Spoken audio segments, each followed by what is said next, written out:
drinking, so that's where.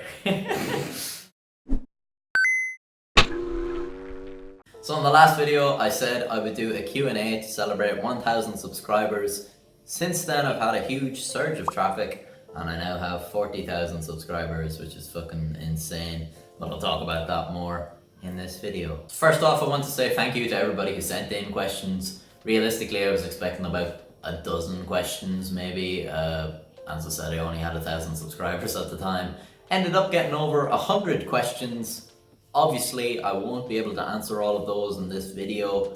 So if you sent in a question and I don't answer it in this video, I apologize. It doesn't mean it's not a good question, because there are plenty of good questions that I got that I will not be able to answer in this video, just due to time constraints. So it doesn't mean that I won't answer it in a future video, so please don't be discouraged. I do appreciate it. So my criteria for picking these questions then is, how many people is the answer going to be relevant to? So basically I'm just trying to get the big stuff out of the way first. So let's just get straight into it then. First things first, who am I? My name is Cuxer. No, my name isn't Cuxer. The name of the channel is Cuxer. That's how you pronounce it, by the way, Cuxer. Cuxer. Where am I from? I am from Ireland, so I have an Irish accent. I don't have a British accent. I don't have a French accent. I don't have an Australian accent. Some of you get this wrong. I don't know how, but it's Irish. Oh, okay, I won't be so demeaning, because a lot of the people that got it wrong were actually quite nice. So big one then is, why am I on YouTube? What are my aims? You know, what made me want to do YouTube? All that kind of stuff. Basically, I just kind of started off on YouTube kind of on a whim. I basically just woke up one day and I said, hey, fuck it, I'm gonna do YouTube. And I did. So things have kind of changed since then, and I've actually kind of developed a kind of a reason, or a kind of an objective. So basically that is, I want to create a kind of a personality as an entertainer, and build a relationship with you, my audience, in such a way that I have a kind of a vehicle of delivery for all sorts of different content. So the idea being that you kind of subscribe for me and my personality, rather than you know, one specific type of content that I'm doing. So for instance, now I'm doing the Tales from the Bottle, and that's all I've done so far, but I do plan to do different types of videos and all that kind of stuff. And so hopefully, you know, when you see that kind of stuff, it won't be a big shock to you. You won't be like, what the fuck is this? Because you will know it's me. So people ask me, where did I get the name Cuxer from? Not really a big story. It kind of just came into my head. I have a lot of kind of stupid kind of online handles and usernames and stuff, and I was just kind of thinking, well, you know, if I was to ever fucking do something with my life, you know, what would I want to be kind of known by? What would be a good name for people to call me and stuff? And I really didn't have a username that kind of fit that. So I knew that it needed to be kind of, you know, short and snappy and unique, and you know, something that didn't really mean anything, and the name Cuxer just kind of came into my head, so no real special reasoning behind it. Next questions are, where does the name Tales from the Bottle come from? So there is actually a rationale behind this, and there's kind of two main reasons. So the first reason is, I think it was Yahtzee from Zero Punctuation who described making videos and uploading them to the internet as kind of putting a message in a bottle into a sea of bottles. And yeah, I think that describes it pretty well. You know, making anything online is you're pissing in the wind, really. So that's kind of where that whole idea comes from, is that I'm making these videos, putting them up online, and God knows who's gonna see them, you know, around the world. The second reason then is that these stories that I tell are very often kind of things that I would talk to friends about, you know, especially when we're drinking. So that's where that's where the second part of that comes in, you know, the bottle. So there you go, two reasons for Tales from the Bottle. Honestly, pretty fucking stupid name. If I had it over again, I'd just call it like Bizarre Events or something like that, something more concise. But hey, so here's one I get all the time. When's the next upload? Please make more videos. What's your upload schedule? Why have you been away for so long? All that kind of stuff. And the answer is I am very busy. So I had college there up until recently. I was doing my final year, which is obviously pretty important. So I just had to get that out of the way, and obviously, you know, my real life has to come before YouTube. So now I have job interviews, so I'm still kind of stuck for time. I had an interview on Wednesday, I had an interview on Thursday, I had an interview on Friday. Today is Saturday, I'm doing a video. I have an interview on Monday, I have an interview on Tuesday. Hopefully, once I actually get a fucking job, I'll be able to have a kind of more frequent uploads and have, you know, some sort of, I'll be able to maybe work out an actual rigid schedule maybe from then. Until then, I can't really say, but I do have another video lined up for very soon. So hopefully, you know, in the next few days. So I have it all recorded. I have most of the slides done. I just need to finish some of the slides and then edit it all together and then upload. It is a new series, it's not Tales from the Bottle, so hopefully you guys will enjoy that. So another question is, what do I study in college? Or rather, what did I study in college? And it's actually got nothing to do with like video production or media or anything like that. I actually study computer science, so like I do programming and stuff like that. So I get this question a lot as well. How do I make the videos, or how do I do the drawings, or you know, does somebody else do them or anything like that?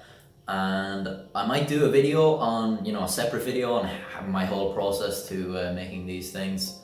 But basically I do everything myself. So I write the script, I do the research, I write the script, I draw all the slides, then I have to record the audio, then I have to edit the audio, and I have to edit the, you know, the audio and the video components together to make like, you know, a seamless kind of video, and then I upload it. The next one is, how do I feel about the channel blowing up? So as I said, I went from 1,000 subscribers to 40,000 in, you know, a matter of days. Honestly, it's mind-blowing. It's super crazy. I really don't know what to say. Like it really is amazing to do this kind of thing, you know, in your bedroom, just in your spare time as a hobby, you know, because really I haven't a fucking clue what I'm doing, and now suddenly I have this huge audience, and it's kind of scary, to be honest, because I suddenly have all these kind of eyes watching me. You know, as I said, I don't really know what I'm doing, so I kind of feel like all you people are in for a big disappointment when I start getting back to making videos. But you know, hey, I'll have to see, you know, how the next few uploads go and what people's reactions and stuff are. So far, it's been fucking great. Like the support that I've gotten is really amazing, and I'd just like to say again, thanks to everybody. Do I have a Patreon? No, not at the moment. I don't really know what I'm going to do in terms of I don't really know much about Patreon, to be honest. All I know is that it's like people give you money for free, basically. So, I mean, hey, if there's people out there that want to give me fucking money, who am I to argue? See, at the moment, I don't make any money from YouTube at all, because YouTube is, I think, like 6 months behind on their approval process for monetization. So yeah, I'm not making a cent at the moment. It doesn't bother me either.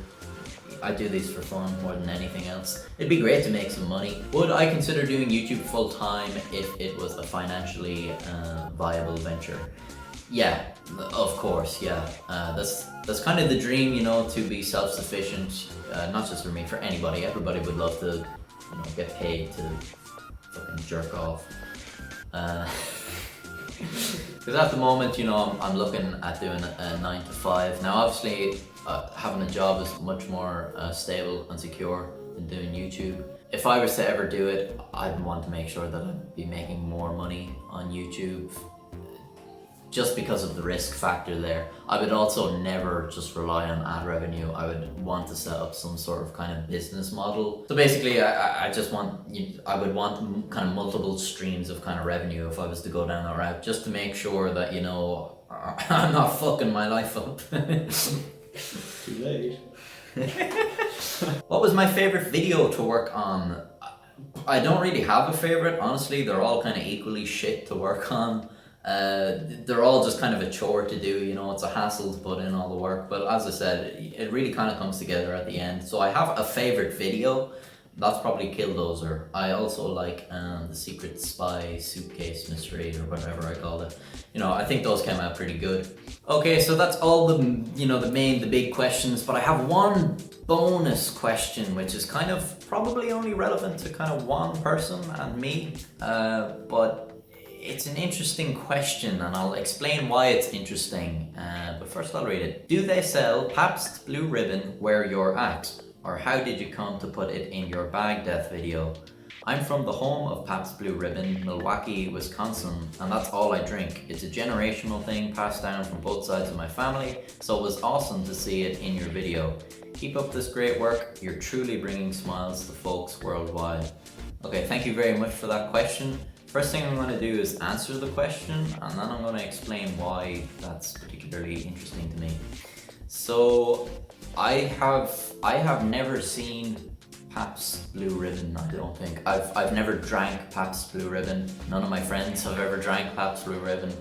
I've never seen the bottles of it. I may have seen the cans, I don't know. It may be sold over here, but it's definitely not a big thing. So that raises the question then, how did I come across it? So, kind of an interesting story. So the slide he's referring to is from the Secret Spy Suitcase Mystery. That slide is on the screen for like less than a second, and it's just a drawing of like a bottle of Pabst Blue Ribbon. So basically there's this witch house artist that I like to listen to called Black Ceiling. He has a song called Girl 2, and at the end of this song he uses a sample from the movie Blue Velvet, I believe it's called, which goes like this. What kind of beer do you like? Heineken. Heineken? Fuck that shit! Pabst Blue Ribbon! So that's where I got the whole thing, Pabst Blue Ribbon. It's just because I listened to that song, and it was just kind of the first thing that popped into my head when I knew I needed to draw some sort of beer or whatever. Now the reason this question is interesting to me is it's such a strange kind of weird thing, isn't it? Like that slide was on the screen for like less than a second, and when I drew that slide I wasn't even thinking about it. It was literally just the first thing that came into my head. But just to know that I could have that kind of impact, that kind of resonance with somebody just over such a small thing is really crazy, and it's really cool. And that's kind of the reason that I do YouTube, just knowing that you can kind of impact somebody's life kind of like that, you know? So when you think of just like how this kind of reference has come down, so the guys who made Pabst Blue Ribbon didn't know that it was going to be used in the movie. Blue Velvet didn't know it was going to be sampled in a song. Black Ceiling didn't know it was going to be referenced in a video. And I didn't know that it was going to have like basically any effect on anybody, or anybody would even think about it for more than a second. So it's just really fucking cool to kind of know that, you know, even these things that you're not thinking about, that are just totally throwaway, you know, kind of mean something to somebody out there. So it's cool. Thank you for the comment. Okay guys, that's all I have time for this video, but do not despair, because I should have you know, some actual proper real content up in the next couple of days. So yeah, anyway, until next time guys, stay safe. That was a really weird fucking hand gesture. What did you do? Was that a Nazi kind sign? of no. No, that's just kind of, my hand just kind of lingered in the air. I wasn't hiling Hitler or anything. I'll do it again. Careful. So in the last video I said I would do a... Thanks for that, Ross, you cunt. Man, I'm fucking slow. Fucking greedy man. Hungry hippos here beside me. As soon as I started, I was...